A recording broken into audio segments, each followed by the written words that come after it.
आज मेरी क्रिएट करने वाला हूँ अपनी फेवरेट आर्टिस्ट नाज़ो आर्ट का ये DIY, जिसके लिए हमें चाहिए ये ओल्ड मिरर। अब मेरे पास ये छोटा रखा हुआ था तो मैंने इसलिए इसको छोटा बनाया है। फिर कार्डबोर्ड से ऐसे पीसेस रेडी करेंगे एंड इस पे मिरर स्टिक कर देंगे और कार्डबोर्ड लेके इसको अब इस पे स्टिक कर देंगे।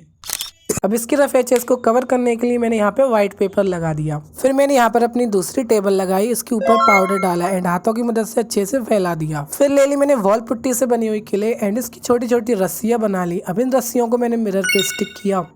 और आप लोग मेरी वीडियो को इतना लाइक करो, इतना शेयर करो कि मेरी ये वीडियो नाज़ो आर्ट तक पहुँच जाए। और अगर आप मेरी वीडियो को देख रही हो तो मुझे एक प्यारा सा कमेंट कर देना। कार्डबोर्ड थोड़ा बड़ा हो गया था तो मैंने इसको कट कर दिया और नाज़ो आर्ट की ट्रिक यूज करके पेंट कर दिया। फिर वॉल पुट्टी से ही मैंने 2 क्लाउड बनाए एंड इन क्लाउड को इन पे स्टिक कर दिया। Now is perfect.